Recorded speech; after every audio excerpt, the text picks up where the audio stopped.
దీన్ని ఒక్క ప్రభుత్వం మార్చగలుగుతుందా? పోనీ మీరు ఒక్క ప్రభుత్వం అయినా సరే, ఇప్పుడు మేము ఇక్కడ మారుబేని కంపెనీ తీసుకురాబోతున్నాం, పలానా ఊర్లో మారుబేని కంపెనీ తేబోతున్నాము, అక్కడ మనకు ఉద్యోగాలు కావాలంటే పలానా కోర్స్ కావాలి. ఎన్ని గవర్నమెంట్ స్కిల్ డెవలప్మెంట్ స్కీమ్స్ ఎన్ని నడపట్లేదు బయట?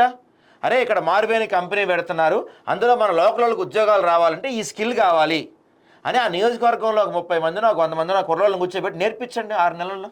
రాదా? రాదా చెప్పండి? వస్తుంది కదా. ఆ విధంగా ప్రభుత్వం చర్యలు తీసుకోదు.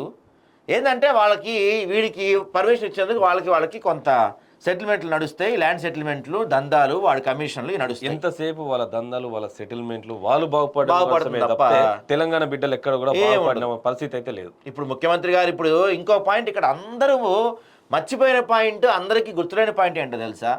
గత 4 రోజుల నుంచి పత్రికల్లో ప్రధానంగా వస్తున్న వార్త ఏంటంటే, ముఖ్యమంత్రి గారు జపాన్ వెళ్ళి 10,000 కోట్లు తెచ్చారు, 1000 కోట్లు తెచ్చారు, 1,00,000 కోట్లు తెచ్చారు, 100లో ఉద్యోగాలు తెచ్చారు అని చెప్తున్నారు కదా.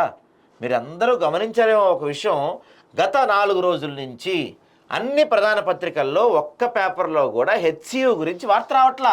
జపాన్ వెళ్ళి 100 కోట్లు 1000 కోట్లు తెస్తున్న ముఖ్యమంత్రి గారు ఒకసారి నియోజకవర్గాల మండలాలకు వెళ్ళి చూడండి, కనీసం నీళ్లు రావట్లేదు. ఆ నీళ్ళు ఎందుకు రావట్లేదు అంటే కార్మికులకు జీతాలు ఇవ్వట్లేదు, కనీసం 10,000 వేతనాలు ఇవ్వని మీరెందుకయ్యా, ఈ ప్రభుత్వం ఎందుకు? సో హెచ్సియు అంశం ఏదైతే ఉందో ఆ హెచ్సియు అంశాన్ని సైడ్ ట్రాక్ చేస్తానికి, లేకపోతే ఇక్కడ మీరు చెప్పిన 6 హామీలు 13 గ్యారెంటీలు సైడ్ ట్రాక్ చేస్తానికి ఈ జపాన్ పర్యటన ఒక బూచిగా వాడుకుంటున్నారు. అంతకుమించి నిజంగా మీరు వెళ్ళి జపాన్ వెళ్ళి పొడిచిందేం లేదు, 12,000 కోట్లు రాష్ట్రానికి వచ్చేది లేదు, 30,000 ఉద్యోగాలు సచ్చేది లేదు.